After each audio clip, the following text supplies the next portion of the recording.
Bentar, yang ini ada ngerti nggak kesadaran non lokal? Udah ngerti? Udah.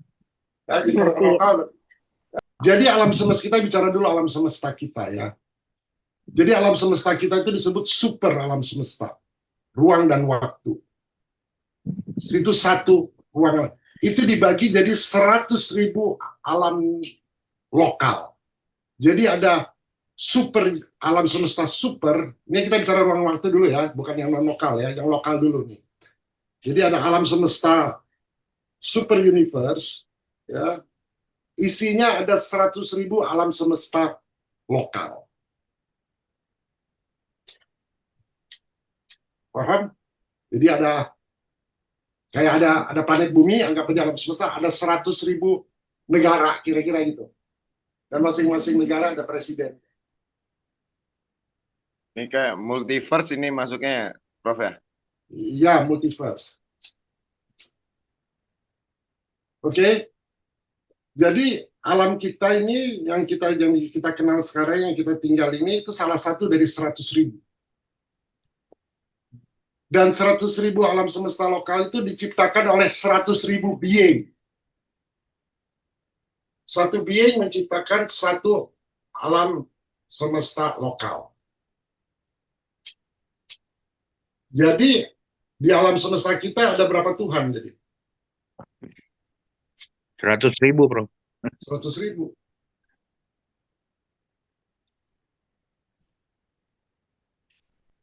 Dan alam semesta itu bukan ada satu yang begitu, ada 7. Jadi ada 700.000 ahli. Jangan sebut Tuhan ya, sebutnya ahli.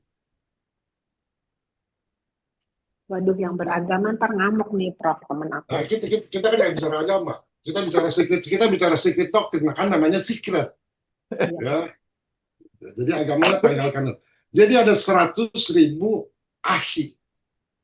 Jadi dia kayak birokrasi. Ada 100.000 ahli. Kalau nggak percaya, ribut swing. Gitu. Jadi ini percepatan agama benar. Ini falsafah baru keagamaan ini. Ya. Oke, ya, non lokal sama lokal ya. Sekarang yang Carl Pribam. Otak sebagai pemroses holografik. Pribram mengajukan bahwa otak bekerja seperti hologram. Otak tidak menyimpan memori di satu lokasi tertentu. Semua informasi disebar di seluruh jaringan otak, seperti gambar hologram yang tetap utuh meski dipotong kecil. Dengan ini, memori dan persepsi bukan rekaman lokal, tetapi bagian dari medan informasi non-lokal. Ada hubungannya nggak dengan yang non lokal tadi? Iya, Bro. Analoginya gini ya. Ini ada danau. Airnya tenang, lalu saya lempar batu. Waktu lempar batu terjadi apa tuh di kolam itu? Riak ya. Waktu udah terjadi riak, katakanlah sekarang kolam itu sekarang tiba-tiba jadi es. Jadi bukan air lagi. Riak-riaknya kelihatan nggak tuh? Kelihatan, Bro. Kelihatan, Prof. Riak itu adalah informasi.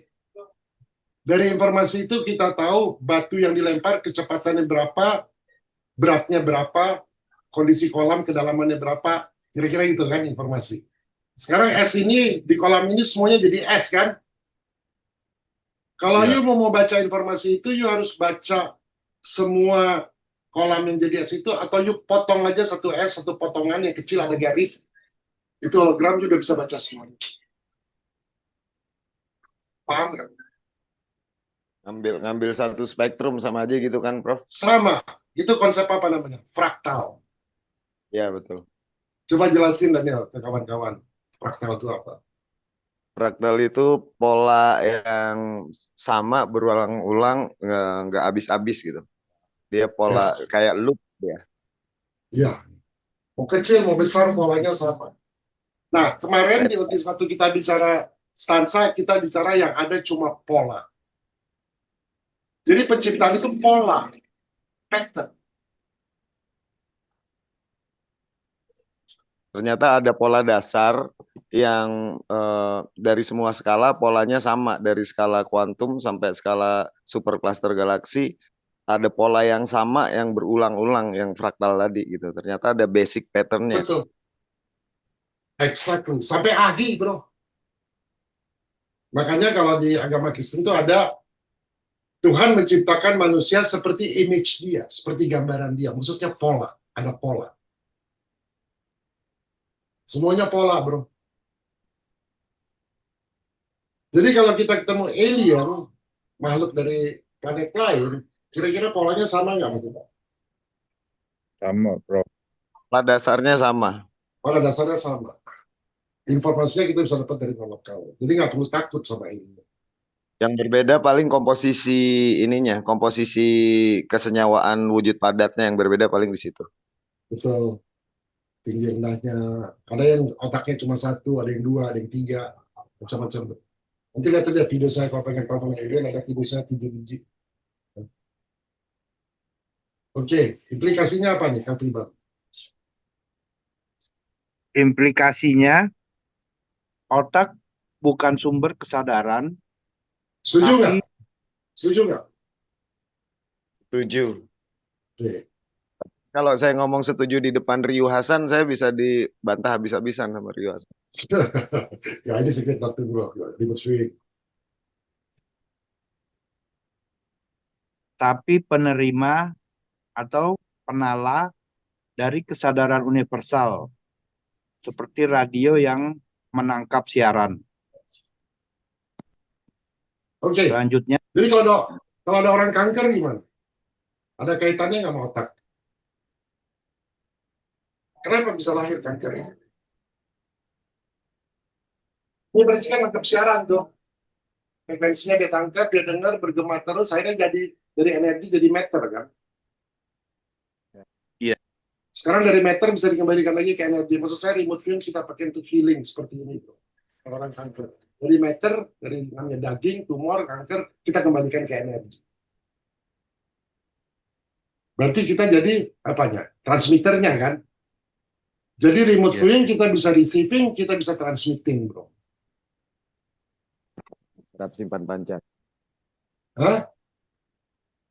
Saya kalau sama teman-teman saya pakai istilahnya semua wujud yang ada di semesta ini melakukan aktivitas serap, simpan, pancar, gelombang yang terus-menerus. Betul. Lanjutkan, Lar. memungkinkan seseorang mengakses informasi di luar pengalaman pribadinya, seperti dalam remote viewing. Dalam fisika kuantum, Bohm membedakan antara order tersirat, implicate order, struktur mendalam tersembunyi dari kenyataan, semua saling terkait. Oke, berarti kita bicara yang eksistensial mau pre-eksistensial kan? Ya, Prof. Dan sebenarnya juga yang tersurat gitu, ada yang tersirat, ada yang tersurat kan? Iya. Oke. Ada tersurat. Order tersurat, explicate order, dunia fisik yang tampak, tempat benda tampak terpisah. Oke, kayak saya sekarang dengan Pak Yusuf nih. Itu Pak Yusuf kan kita bisa lihat ya, di situ saya di sini ya. Itu implicate atau explicate? Explicate. Kenapa? Tersuratnya terpisah kan? Tersuratnya. Yang nampak. Dia di situ, saya di sini. Tapi sebenarnya ada implicate ordernya kan? Ada yang tersirat kan? Antara saya dengan Pak Yusuf. Iya. Yang tersiratnya apa? Ada sesuatu yang mendalam nggak antara saya dengan Pak Yusuf sama Pak Ar? Yang tersembunyi dari kenyataan, ada nggak?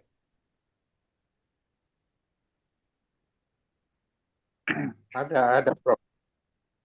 Berarti saya bisa tahu yang Pak Yusuf lihat, sekarang saya tahu kalau saya pakai teknik remote viewing, saya bisa lihat nggak apa yang Pak Yusuf lihat? Bisa. Baik. Tapi kalau Pak Yusufnya nggak mau, saya bisa lakukan itu nggak? Enggak, Prof. Kenapa nggak bisa? Karena dia tidak transmitting. Karena nggak ada resonance, bro. Nggak diizinin, nggak ada resonance, bro. Ya, jadi ini penting ya. Ini kayak shaman tadi, ada explicit order, ada implicit order. Penting banget. Jadi ketika kita mau melakukan remote viewing, kita harus selalu memakai yang tersirat implicit order. Ada struktur yang mendalam, nanti kita akan bicara strukturnya ya. Ada yang tersembunyi, semuanya saling terkait sama kita. Jadi kita dapat informasi begitu banyak, bro. Ya. Nah, Bohm menyatakan bahwa segala sesuatu di alam semesta terhubung secara mendalam dalam lapisan realitas tersirat ini. Jadi kalau kita mau bicara ahi, mau bicara Tuhan, kita nggak bisa bicara dengan explicit order. Kita nggak bisa bicara neraka, ya bisa. Kita harus bicara implicit order tadi. Ini tesis paling terkenal dari David Bohm, bro.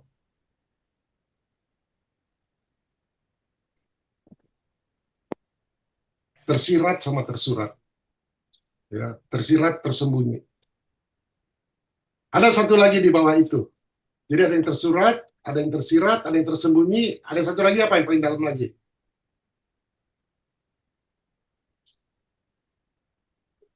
Tersurat, tersirat, tersembunyi, satu lagi Secret. rahasia. Secret. Ya. Untuk orang yang nggak tahu itu secret. Gitu ya. Oke. Implikasinya apa? Implikasinya, pikiran kita bisa mengakses informasi dari lapisan tersirat. Karena kita bagian tak terpisahkan dari keseluruhan.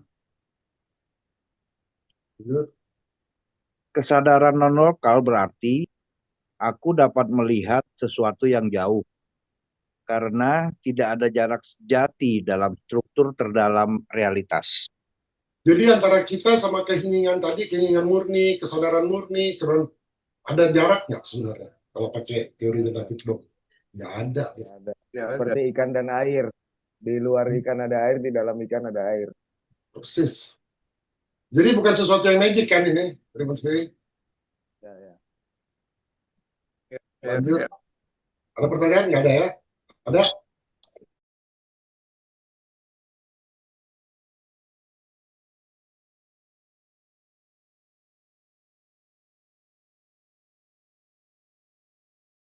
Caranya teori medan akasik.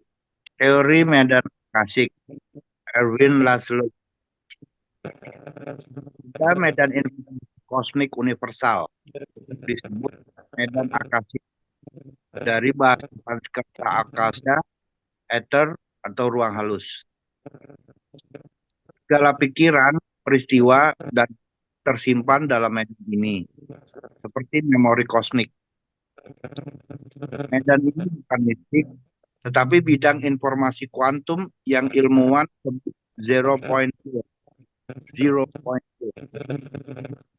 Nah ini kan dijelaskannya gini, tapi Madame Blavatsky sebelum ada kuantum udah jelasin ini, itu makanya luar biasa secret doctrine. Implikasinya, intuisi, penglihatan spiritual, arwi, atau ingatan masa lampau bisa jadi adalah akses spontan ke medan ini. Okay. Kesadaran non-lokal adalah kesadaran yang terhubung langsung ke perpustakaan semesta. Jelas ya, Fir? Ada pertanyaan, Fir? Ya. Gabungannya lihat. Ini kesimpulannya ya, perbedaannya antara Vibram, Bohm, sama Laszlo. Kalau Vibram konsepnya otak sebagai hologram, kalau Bohm order yang tersirat, implicit non-implicit order, implicit order, Laszlo medan akasik. Kontribusinya terhadap non-local awareness, otak menerima info dari kesadaran universal, bukan menyimpannya. Jadi otak kita tuh nggak nyimpen informasi, bro. Informasi tersimpannya di medan situ, di akashic record, betul nggak? Ya. Kalau memori disimpan di dalam otak, kita nggak akan lupa. Kenapa kita suka lupa? Karena kita nggak ada passwordnya untuk ngedownload. Iya. Otak cuman buat processing lewat doang dia ya, Prof ya. Betul, betul. Berarti ini Nah, saya mau tanya nih, Prof. Berarti semua data termasuk yang ada di otak saya, di flash disk, di hard disk saya, ketika otak saya membusuk waktu saya mati, waktu hard disk saya hancurkan, flash disk saya hancurkan, semua data yang ada di situ balik ke angkasa kan? betul. Ya, ini ada true story ya, true story ya. Nggak apa-apa ya, saya citra ya, selingan supaya Anda bisa cek nanti di internet. Tahun 1960 ada Pope Katolik, Paus yang Yohanes 23 kalau nggak salah. Dia menginstruksikan dua orang bishopnya yang meneliti lagu-lagu kuno, lagu-lagu suci, namanya Gregorian. Karena banyak lagu-lagu suci di Roma itu, di agama Katolik itu banyak yang hilang. Jadi ada dua pastor yang disuruh mengumpulkan lagu-lagu suci itu, didokumentasikan. Nah, waktu mereka mendokumentasikan partitur-partitur itu, lalu mereka mencoba untuk mendengar bunyinya seperti apa. Jadi mereka dengar, oh lagu ini gini, lagu ini di ini, lagu ini di ini. Pakai speaker tuh ya, pakai tape kalau nggak salah. Nah, waktu dia mendengarkan, dua orang yang mendengarkan, salah satu dari pastor itu, di tape itu, dia mendengar suara bapaknya yang udah almarhum. Waktu ngobrol sama dia waktu umur 10 tahun. Ada percakapan itu loh. Kok ada suara bapak saya sama saya lagi ngobrol 10 tahun yang lalu. Dia dengerin terus. Kenapa itu bisa terjadi? Lalu, dia mencoba yang lainnya. Mencoba lagi yang lainnya. Akhirnya dia hubungin Nikolai Fermi. Fermi dia hubungin, lalu Fermi menghubungin Dr. Brown yang ahli roket, orang Jerman yang jadi direktur NASA yang pertama. Mereka terbang ke Roma. Mereka bilang, ini datang dari human resonance. Jadi waktu Bapak kamu ngomong, omongannya itu yang tadi Daniel bilang, disknya apa yang kita lihat, apa yang kita dengar, apa yang nenek moyang kita, itu semua tersimpan di Akashic Record. Semua informasi. Nah, jadi waktu dia muter lagu Gregorian, frekuensi dari Gregorian itu, saya lupa berapa, 432 Hz kali ya, itu beresonansi sama Akashic Record itu, sama human resonance. Karena dia beresonansi, ke-download tuh suaranya, masuk di dalam tape-nya. Jadi dia bisa dengar. Dan kalau Nicola Fermi itu ahli bom atom sama Christopher Brown meneliti, akhirnya mereka meneliti bagaimana mendownload informasi itu. Lalu mereka bisa bikin suara itu bisa masuk ke dalam radio, ya, masuk ke dalam radio. Mereka tinggal putar ke masa lalu sampai tahun 1666 pada waktu London terbakar. Mereka bisa dengar tuh di radio itu orang berteriak, ini ada kebakaran. Akhirnya mereka bikin alat tahun 63-an nih. Mereka bikin alat seperti televisi, bukan radio lagi, jadi mereka bisa lihat. Lalu mereka mundur sampai 2000 tahun yang lalu. Pengen lihat yang namanya Yesus Kristus itu ada atau enggak. Nah, namanya alatnya Chrono itu waktu, Pfizer itu vision. Jadi bisa mundur ke belakang. Hanya mendownload dari pakai teknologi. Lalu dia sebelum mati, dia bikin buku, dia laporkan ke Pope, lalu sebelum mati dia bikin bukunya, Bon ini tahun 63. Nah, saya tahun 82, saya tinggal di Italia. Tahun 81 saya tinggal di Italia. Ya. Nah, saya berhubungan lah sama para saintis itu sampai sekarang. Sekarang dikembangkan udah lebih jauh lagi Pak Yusuf. Ya, sekarang kalau Pak Yusuf sekarang nelfon dari telepon umum ke handphone saya gitu ya, kita hubungkan dengan satu device, nanti device itu akan lihat ada kamera, saya bisa ngelihat dari handphone, Bapak nggak pakai kamera, saya bisa melihat itunya Bapak ada di mana gitu. Pada saat itu, pada masa sekarang. Nah, mereka bisa melihat sampai masa lalu, udah kayak TV itu, Chronovisor. Ya. Nah, remote viewing itu seperti itu gitu. Dia bisa mendownload dan dia bisa melihat kayak televisi nantinya. Tapi di awal kita nggak begitu ya, kita latihan dulu, ini kita intuisi atau intuisi kita, nanti lama-lama tinggal instan. Misalnya John Kennedy, dia dibunuh gitu. Sekarang di remote viewing udah ketahuan siapa pembunuhnya. Ya, udah begitu sekarang. Nah, Badan Intelijen Nasional Indonesia sama BAIS ketinggalan jauh. Polisi-polisi kita ketinggalan jauh. Kalah sama Kopang yang di Bali. Di Bali itu ada ahli remote viewing satu. Oke. Analoginya. Analogi sederhana. Bayangkan kesadaranmu seperti Wi-Fi receiver. Informasi tidak ada di otak, melainkan di cloud universal. Ketika kamu tenang dan selaras, meditasi, arwi, atau intuisi, kamu terhubung ke medan ini dan dapat menerima data dari tempat dan waktu lain. Make sense? Make sense ya? Untuk selarasnya itu gimana, Bro? Gampang, itu paling gampang. Selarasnya paling gampang, bro. Bukan paling sulit. Kalau pakai meditasi sulit, terlalu lama. Bro. Yang tadi saya ajarin tegang dulu, napas sebentar, itu bisa. Itu justru yang paling gampang. Sekarang kita ke strukturnya ya. Struktur dasar remote viewing. Struktur dasar sesi remote viewing. Ideogram.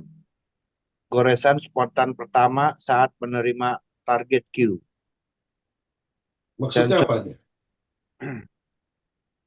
Jadi ketika saya bicara, nih saya punya target nih, ya. Apa ini isinya? Tadi kan saya nggak pakai ideogram kan. Nah di depan kalian harus ada kertas, ya, kertas. Lalu kalau saya kasih nomornya 7766, kalian harus nulis di sebelah kiri kertas Anda, di sebelah kiri atas. Tulis sama pensilnya atau sama pulpen. 7766.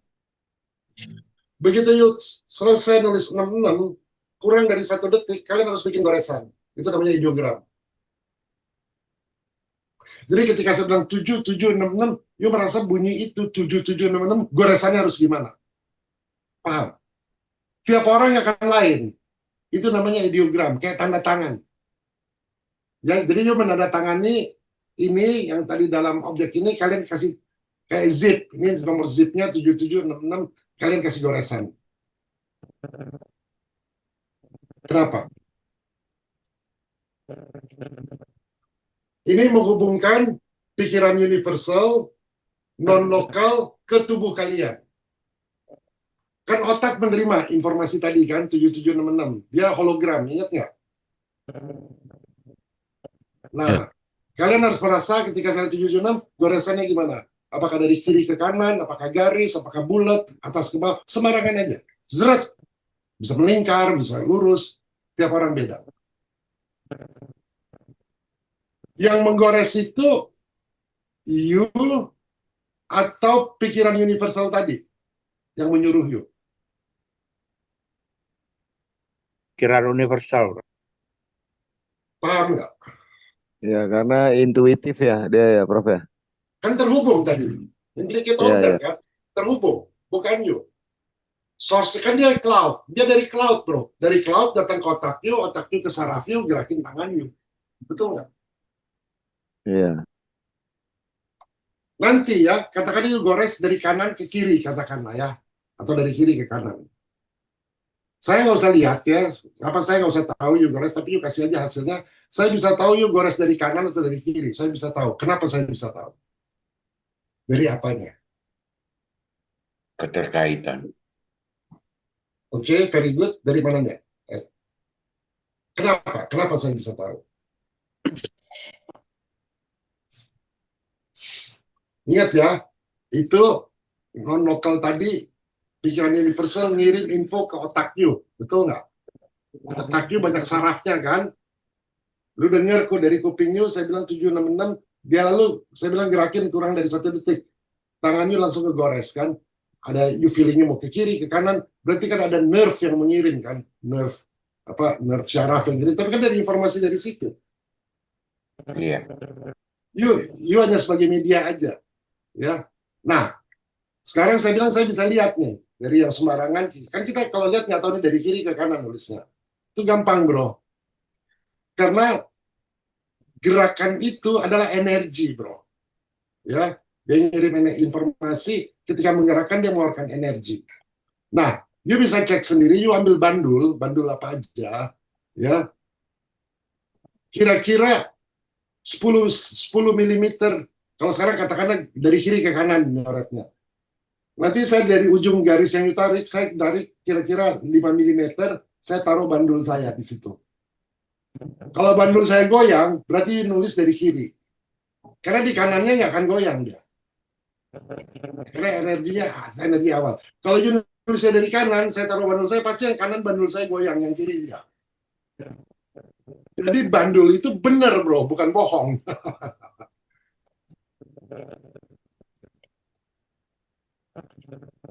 Itu untuk mengkalibrasi. Lengkap nggak? Itu juga bagian dari irama. Ya, ritme. Ya. Irama kosmik. Persis nih, supaya dia. Persis. Karena semuanya energi. Ya, energi, informasi.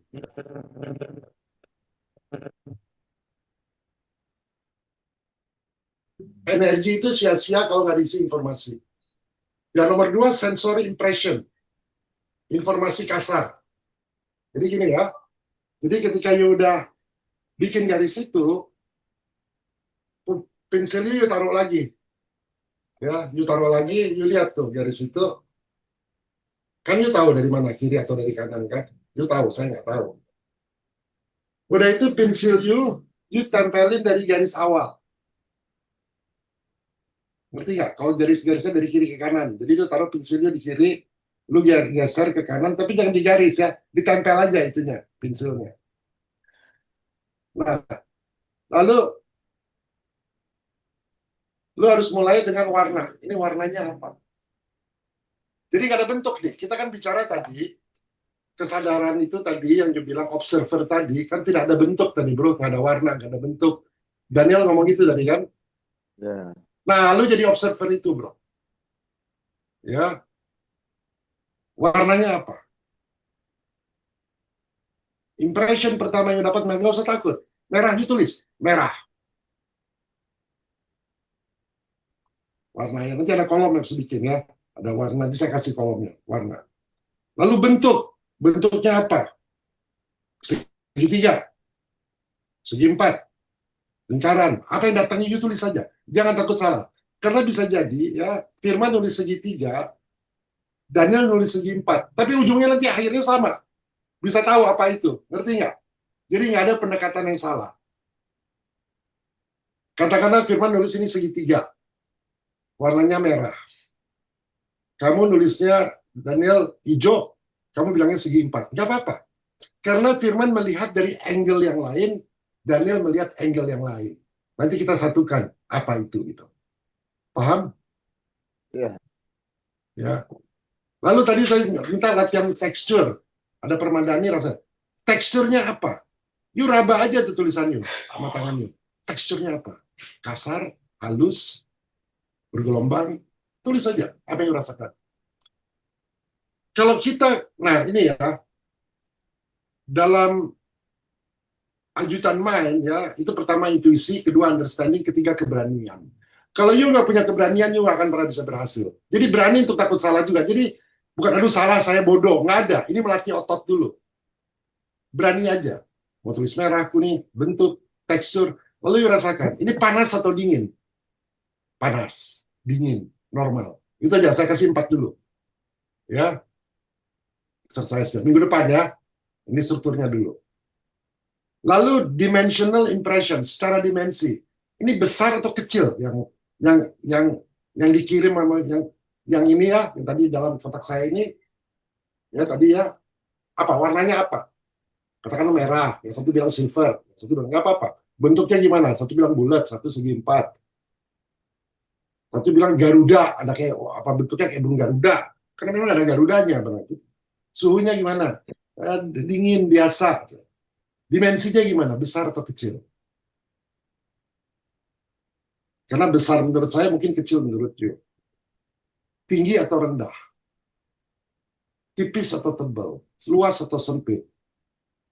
Berat atau enggak, atau ringan. Nah, nanti ada yang harus isi. Jadi nanti waktu di moving, saya udah kasih kertas, udah ada tuh sensory impression. Kalian tinggal isi. Nanti saya udah tulis warna, bentuk, tekstur. Kalian tinggal isi merah. Udah tinggal lingkarin aja ya pilihan warnanya. Bentuk kalian tinggal milih semua. Lalu emosi energinya. Perasaan di tempat itu gimana? Jadi kalau kalian tadi jadi koin itu, rasanya gimana? Dia suci nggak? Dia kotor nggak? Dia dingin nggak? Dia aktif nggak? Dia bernilai nggak? Apa aja yang muncul? Ditulis. Nah, di sini yang paling bahaya. Ini analitik you atau intuitif? Nah, nanti you akan belajar membedakan ini tebakan logika atau memang you dapat kilasan intuisi. Karena kita udah terbiasa dengan logika, kan? Misalnya ya, you tadi nulis, misalnya perasaan di tempat itu dingin. Tiba-tiba you lihat pisang, ada banyak. Nah, itu namanya analytical overlay. Datang pikiran itu. Itu udah pasti analytical, bro. Paham maksud saya? You udah nulis, terus ada pikiran, oh ada gambar pisang kasar rupanya. Nah, itu udah analytical. Nah, di sini kita nanti akan belajar membedakan mana yang logika, mana yang intuisi. Itu penting banget. Karena orang sering nggak tahu antara intuisi sama logika. Kelihatannya complicated, tapi nanti kalau saya kasih kertasnya nggak complicated, bro. Tapi struktur dasar ini harus tahu. Ada pertanyaan dulu sampai sini? Termasuk takut salah tadi itu juga analytical, Prof. Analytical overlay. Karena you pengen untuk kemagahan diri you. Oh, you hebat bisa nebak. Oh, you hebat bisa tahu. Ini bukan tebak-tebakan, bro. Ya. Pengalaman saya ya, orang yang awalnya salah-salah terus sampai dia minder, saya nggak punya bakat. Ternyata dia remote viewer, menurut saya, dia itu remote viewer terbaik saat ini. Padahal dia udah putus asa. Dia bilang, saya nggak punya bakat, Richard. Enggak. Dia, menurut saya, di dunia dia yang terbaik saat ini. Luar biasa. Kalau Pak Yusuf Pari itu nomor 5 terbaik dia masih, Pak. Jadi waktu dia mau bikin tesis PhD-nya ya di Oxford, itu Oxford juga pakai remote viewing, Pak. Milih universitas mana, oh masuk Oxford.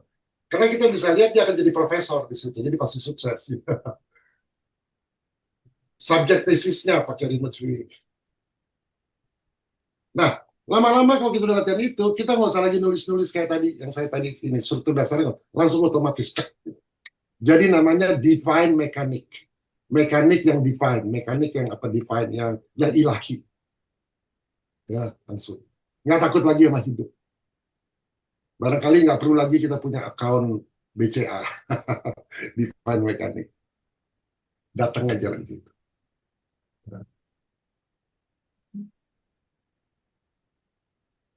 Jadi tadi yang 6677 itu angka apa ya, Bro? Ya itu saya ambil aja, saya kasih 7766 itu koin ini saya datang selintas gini. Jadi waktu koin ini saya masukin di sini, itu kan di pikiran saya kan. Tapi kan saya digerakin juga dari pikiran universal. Lalu saya minta 7766. Artinya informasi di sini saya kembalikan ke pikiran universal. Koin ini saya kasih, saya taruh di, jadi saya bisa menaruh pikiran saya, ya kayak tadi Daniel bilang, dia punya disket yang terus semua tersimpan di situ.